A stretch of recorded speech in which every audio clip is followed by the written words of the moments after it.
Yes, I'm Yakın Ertürk, and I'm the former Special Rapporteur, UN Special Rapporteur on Violence Against Women, Its Causes and Consequences, a post which I held from 2003 to 2009. Okay, excellent.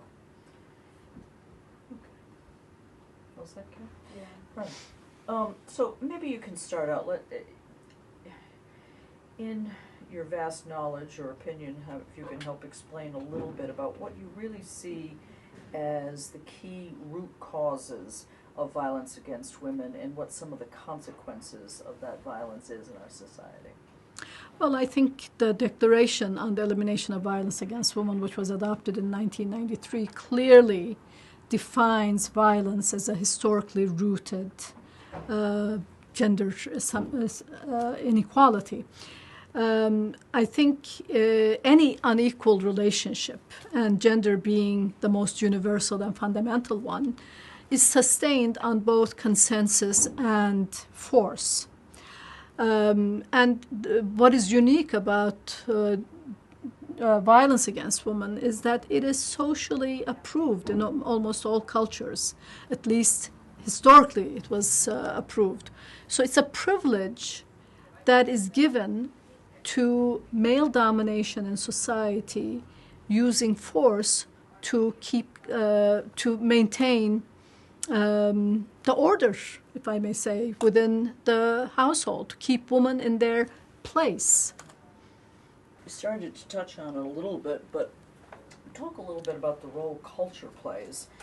And, you know, again, in your opinion, this program is all about trying to find best practices and strategies. And so role about culture, and then how you think it can be used to address the issue of violence against women. Well, I believe that we tend to think of culture as something unified, homogeneous.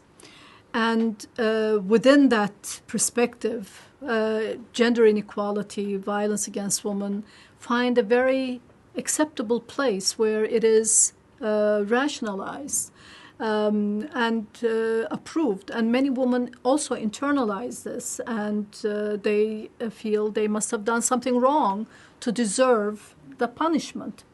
But I think we need to interrogate this understanding of culture, because this is a perspective from the point of view of domination.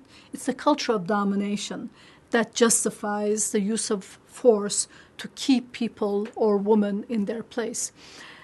Culture is a far more diverse process and mixture of values. It not only includes shared values in society, and this is what keeps societies in a continuity and not in a disarray, but it also entails competing values, because not everybody occupies the same space, the same place within social relationships. Therefore, we have opposing and competing values.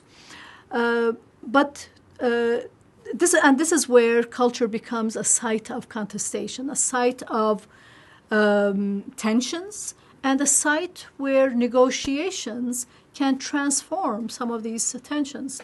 I think what has happened with the emergence of the global women's movement for human rights is that these areas of tensions and contestations have come more out to the public. And women who have always been somewhat negotiating the terms of their existence within their immediate family, immediate surroundings, are linking their struggles with wider struggles, which has been effective in questioning the homogeneity of culture or the culture of domination, and to acknowledge that culture is diverse and that it contains equally legitimate values from the perspective of different individuals. So the issue is, how do we reconfigure our society that these diversities can have legitimate existence? So far, we've been looking at diversity between societies, between communities, and all these group-based rights, for example, minority rights, indigenous people's rights, etc., have gained considerable momentum in the past 2 decades. But we also know that within cultures are diverse internally, and that's where I think the contribution of the global women's rights movement has made to bring to our attention that group rights also needs to be interrogated and unpacked in terms of the possibilities of it covering up the diversities within that group. You know, in thinking along the global women's rights type of movement, how would you say, like the work in particular that you had done and have continued to do on an international level, how does that relate and benefit activists on the local level? Now, we're talking about an agenda which has a very recent history. I mean, violence against women until 1993 was off public attention, public policy, public scrutiny. It was considered as a private matter, but it was these local level movements and resistances and struggles that became consolidated at the international level that placed this issue on international agenda. And as a result, some fairly comprehensive mechanisms have been developed to enhance women's ability to get redress in different parts of the world. Now, having said this, there's still a huge gap between what has been established at the international level and the reality on the ground. The average woman in her little village or even her big city is not necessarily aware of the United Nations and the mechanisms that exist for her redress. But this is where organizing at the local and national levels sort of helps to bridge the gap. Because as women organize, they do become more engaged with the international system. The CEDAW, for example, convention, which is now ratified by 186 governments, which is a near universal ratification, is known by local women's groups. And they, in different countries, there are different levels at which women are trying to use the CEDAW to negotiate with their governments, to hold the governments accountable, because after all, these governments have committed themselves to the principles inherent in the CEDAW Convention. So, in a way, the international system, human rights system, as distant as it is to the actual ground, with organized movements at local levels, provides sort of a legal legitimacy for these groups to use in trying to change the national level legislation and institutions. And a good practice, for example, I could give from my own country, Turkey ratified CEDAW in 1985. And there was very little public awareness on the part of women that our government was going and ratifying this women's convention. Perhaps very small minority of women were aware of this. So until very recently, the CEDAW Convention had very little impact on the vast majority of women.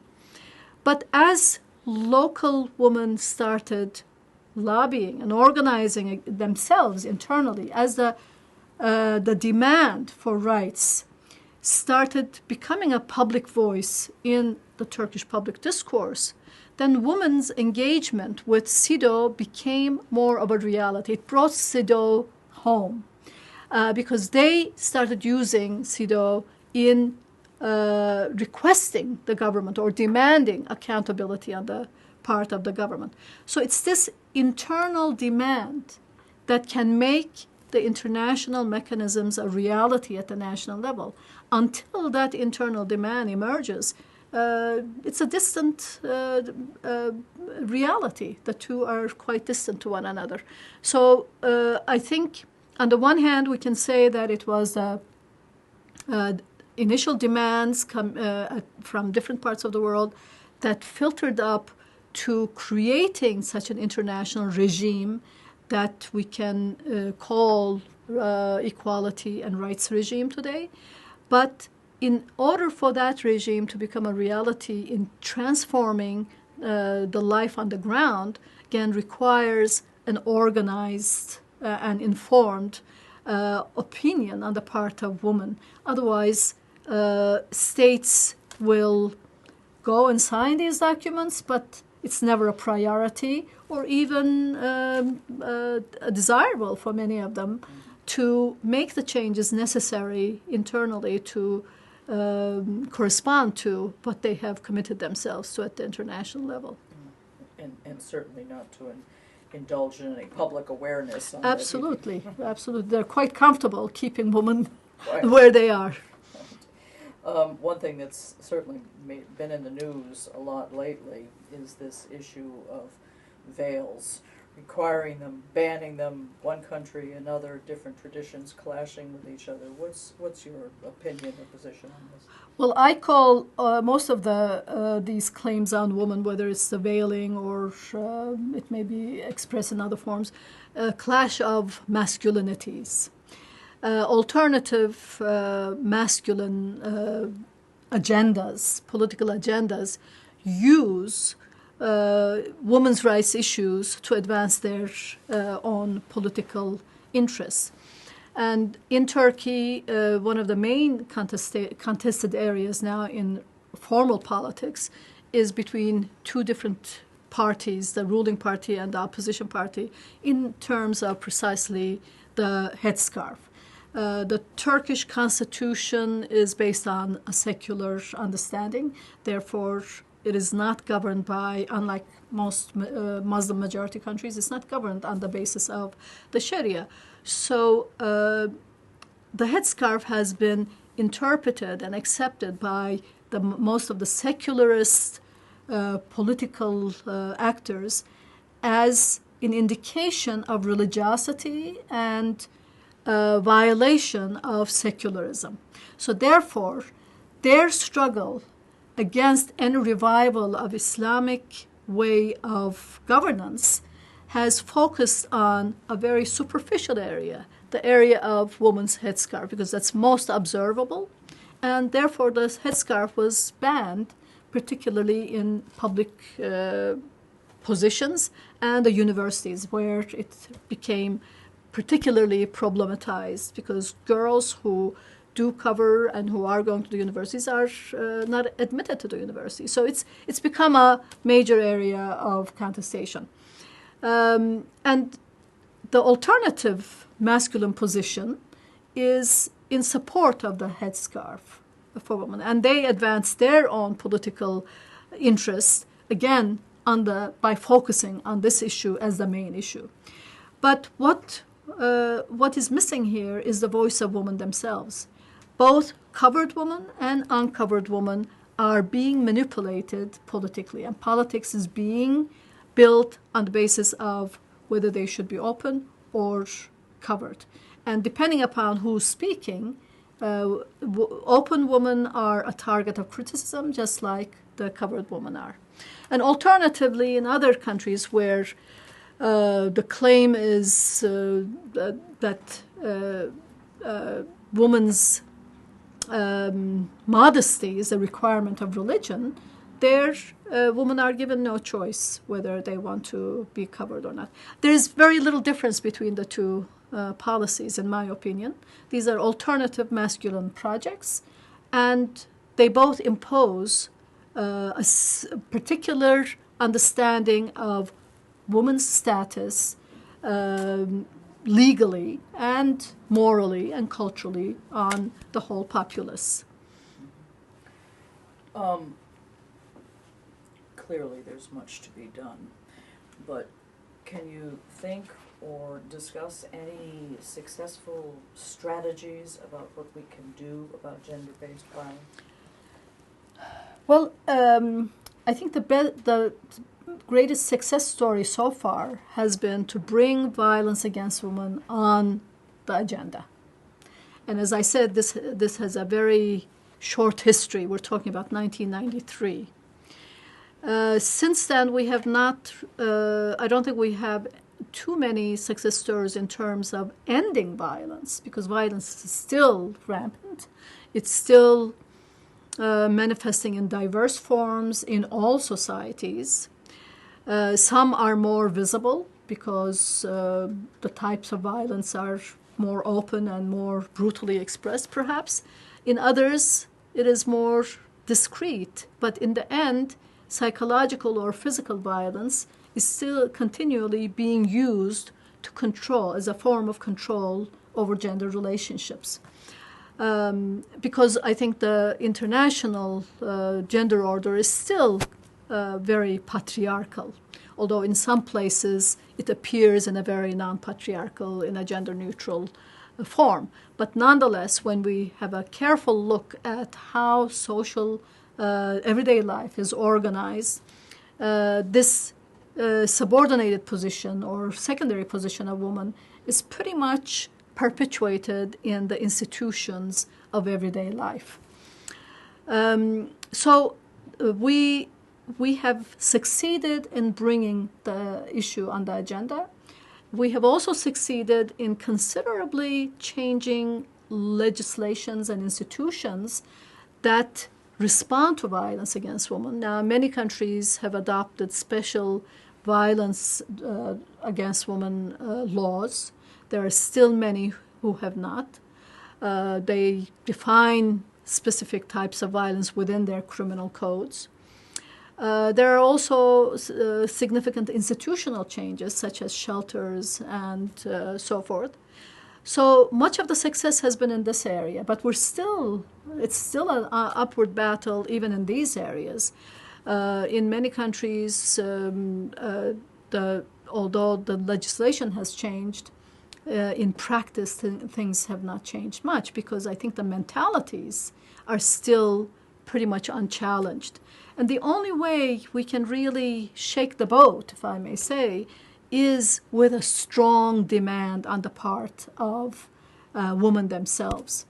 I consider the Turkish Criminal Code reform a true success story in this regard.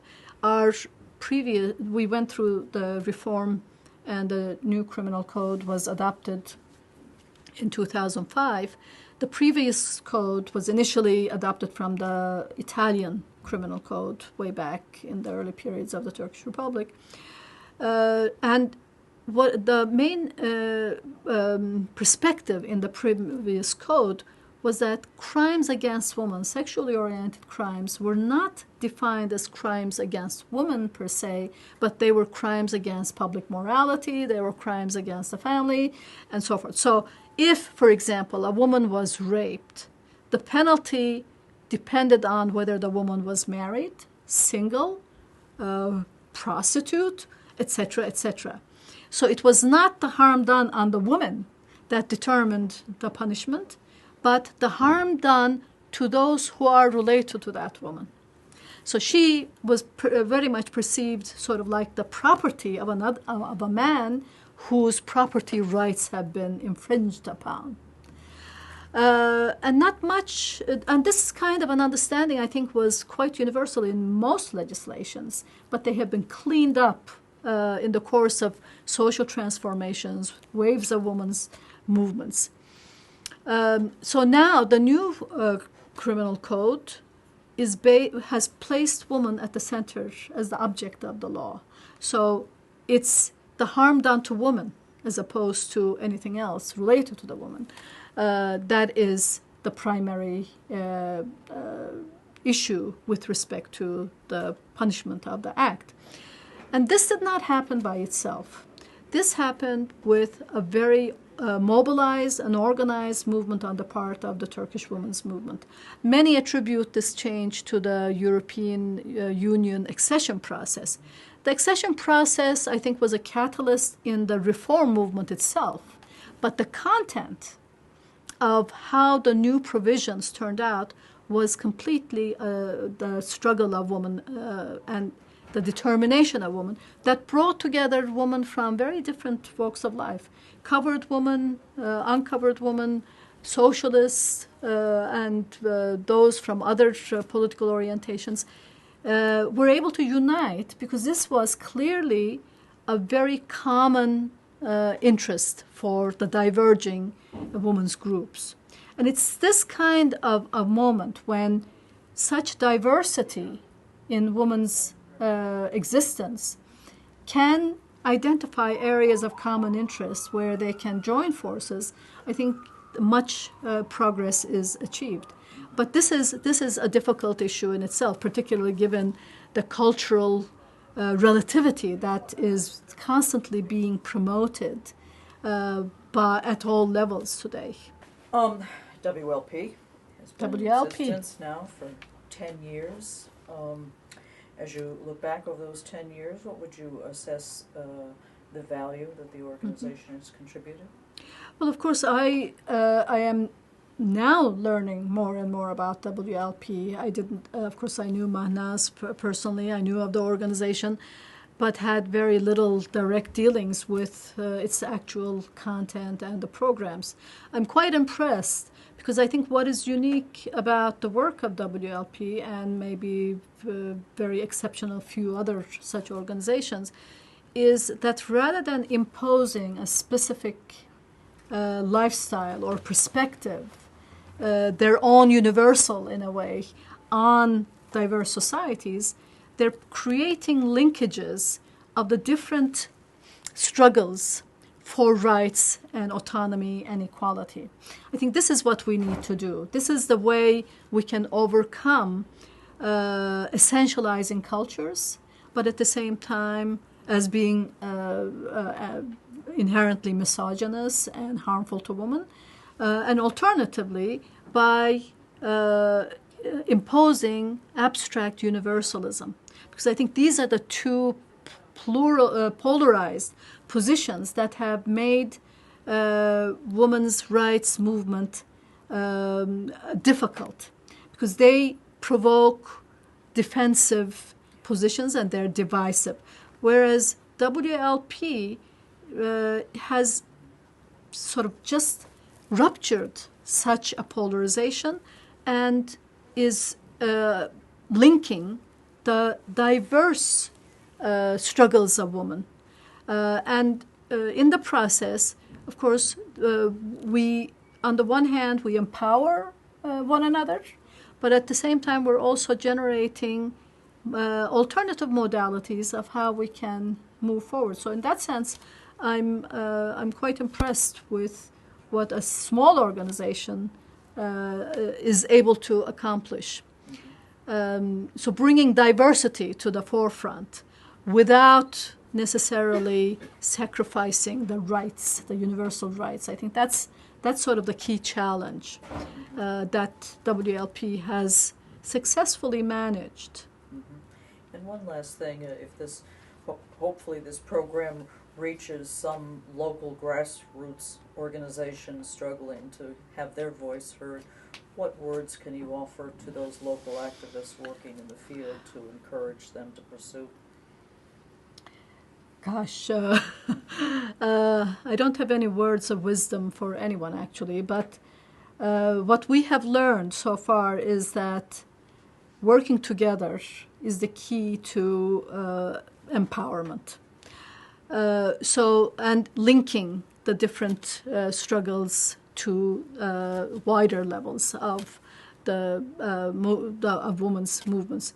So it's that the force that's generated by joining hands, and despite our differences, how do we use the commonalities in our experience as a basis on which we collaborate? I think that's the key. Otherwise, we will get lost in our diversities, which is very important. Our differences must be maintained. This is, I think, our richness. But what can take us forward is identifying our commonalities, and based on those commonalities, working together to strategize for changing our own, the obstacles that limit our options as women.